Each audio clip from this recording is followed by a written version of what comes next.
semuanya. Nah, jadi sebenarnya kita ini mau langsung masuk ke dalam podcastnya aja. Tapi karena saya sebagai salah satu dari satu-satunya narasumber,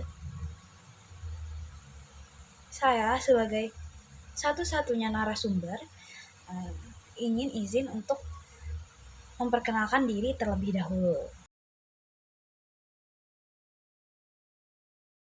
Baik, Assalamualaikum Boleh kenalan warahmatullahi dulu ga? wabarakatuh.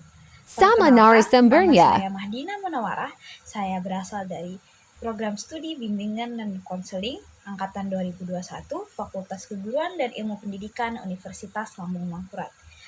Nah, jadi di sini saya ingin menjelaskan mengenai suatu permasalahan yang menjadi fokus pendidikan, yaitu intoleransi, di mana hal itu merupakan salah satu permasalahan yang kini kian memanas karena merupakan dampak dari isu yang digadang-gadang sebagai permasalahan raksasa di Indonesia. Nah, boleh ditebak deh itu isu apa? Yap, tepat sekali. Jadi isu tersebut ialah isu krisis moral yang merupakan akibat dari perkembangan teknologi dan era Society 5.0 yang tentunya menyebabkan adanya suatu permasalahan di dalam sektor pendidikan, di mana salah satu permasalahan tersebut adalah intoleransi yang telah saya sebutkan sebelumnya. Jadi seperti yang kita tahu, kita tidak lagi berada pada zaman yang sama seperti zaman dahulu. Karena pada zaman ini, tepatnya di era disrupsi serta Society 5.0, segala jenis kegiatan manusia mayoritasnya akan berpusat pada penggunaan teknologi secara digital serta penggunaan internet.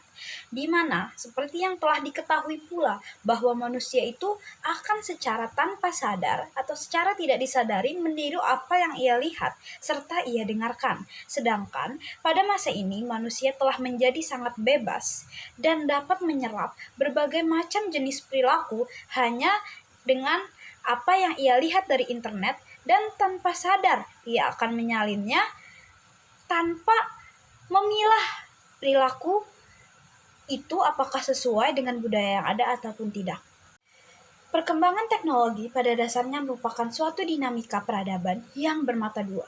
Seperti yang dikatakan oleh Direktur Jenderal Pendidikan Islam Muhammad Ali Ramdhani, di mana ia menyatakan bahwa hari ini kita tengah mengalami kemewahan dalam bentuk perkembangan teknologi, di mana kontribusi dari teknologi informasi yang menunjang hajat manusia sangatlah besar dalam menentukan banyak hal.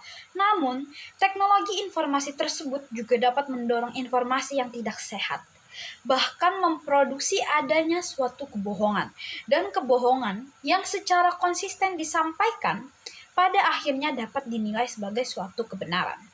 Ari Kuncoro yang merupakan Rektor Universitas Indonesia atau UI menyatakan bahwa perkembangan media sosial dan internet pada gilirannya justru membawa informasi-informasi yang eksesif dan menimbulkan polarisasi di dalam masyarakat, di mana segala hal tersebut ditakutkan akan mengancam persatuan dan kesatuan dalam bangsa.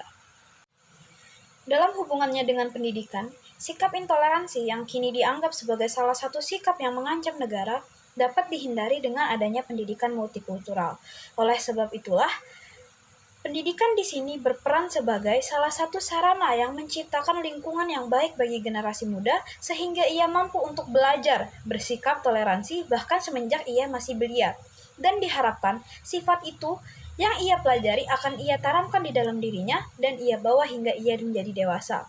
Dan oleh sebab itulah, apabila terjadi suatu kasus intoleransi yang pelakunya pernah menjalani program pendidikan dari SD sampai SMA, maka hal tersebut menjadi salah satu kegagalan baik dari sisi pendidik maupun lembaga pendidikan yang menaunginya. Nah, hal tersebut berhubungan dengan bagaimana cara ia mendidik generasi muda dan membentuk karakteristiknya.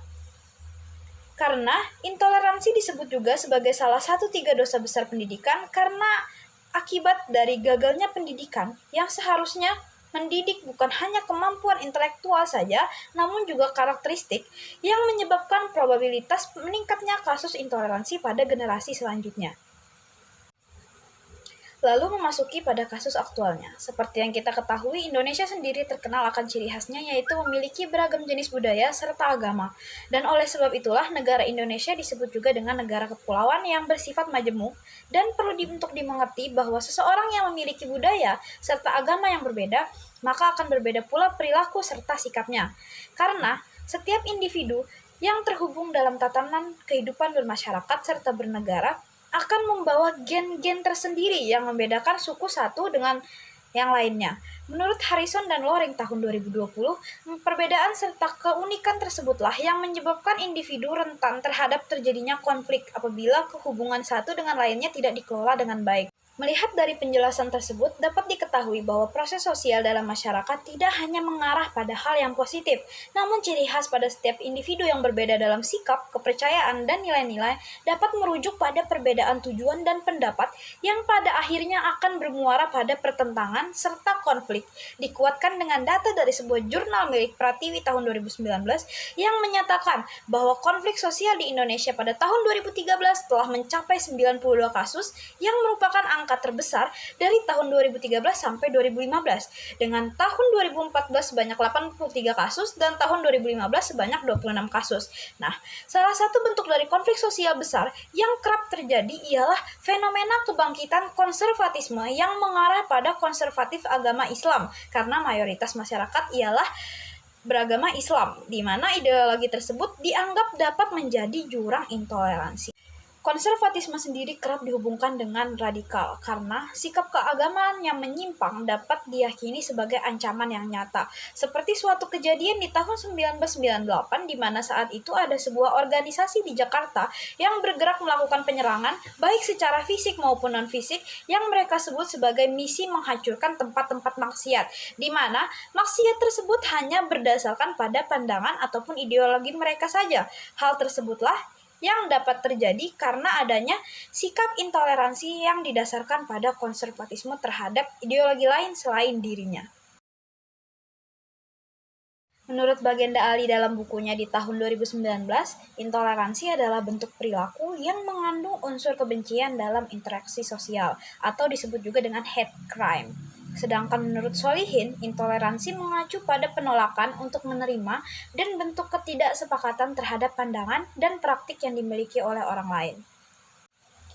Faktor yang menyebabkan terjadinya intoleransi menurut Rahmat Nasir ialah kesenjangan, kecemburuan sosial, konflik elit, ideologi intoleran, keragaman sumber norma, pengaruh tokoh yang signifikan, dan praktik sosial juga berpengaruh terhadap sikap intoleransi. Selain itu, kebijakan negara juga merupakan salah satu faktor yang disebut sebagai faktor struktural. Sedangkan menurut Ahmad Mutakin dan kawan-kawan di tahun 2021, faktor penyebab intoleransi ialah demografi, latar belakang budaya, dan politik, afiliasi dan asosiasi, kebijakan, nilai, ideologi, makna agama, dan akses media sosial, di mana sikap tersebut akan mengarah pada radikalisme. Di sisi lain, survei dari Wahid Institute tahun 2020 menyatakan bahwa sikap intoleransi di Indonesia meningkat dari angka 46% hingga menjadi angka 54% disebabkan oleh adanya faktor kontestasi politik, ceramah yang bermuatan ujaran kebencian, dan unggahan yang bermuatan ujaran kebencian. Sehingga salah satu faktor penyebab terbesar di masa kini ialah adanya informasi dari internet yang mengarah pada ujaran kebencian terhadap suatu pihak karena keyakinannya pada ideologinya sendiri, yang malah merugikan pihak lain.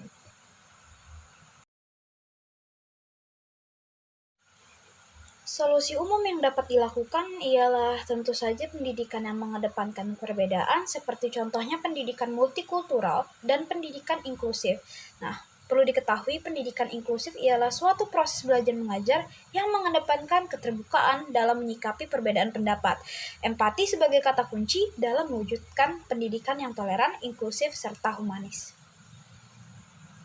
Sedangkan dari perspektif BK, hal yang dapat dilakukan guna mencegah adanya intoleransi ialah dengan memanfaatkan bidang bimbingan yang bersifat preventif dengan melaksanakan kegiatan-kegiatan yang berlandaskan sikap toleransi baik itu dalam hal agama, suku, ataupun gender. Nah, kegiatan tersebut dapat berbentuk entah itu sosialisasi atau mungkin bekerja sama dengan bidang ekstrakurikuler seperti pramuka yang memanfaatkan kerjasama kelompok untuk membangun rasa persatuan dan kesatuan, ataupun dengan PMR yang meningkatkan rasa saling ingin bantu tanpa melihat adanya perbedaan dan menghargai perbedaan tersebut. Nah, boleh dong, tapi izin bertanya dulu nih. Jadi gimana podcastnya tadi? Udah cukup menjawab nggak mengenai topik kita hari ini?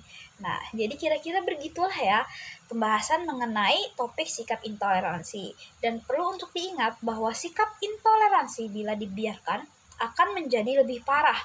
Karena seperti yang telah saya sebutkan sebelumnya, sikap intoleransi yang tertanam dalam diri seseorang dapat berubah menjadi sikap radikal. Bahkan, setiap agama juga mengajarkan penganutnya untuk bertoleransi satu sama lainnya dan fokus hanya pada dirinya saja. Sehingga, menerima perbedaan ialah suatu hal yang perlu ditanamkan, dan semoga materi podcast kali ini dapat membantu kalian. Ya, let's meet on the next chapter guys. Dadah!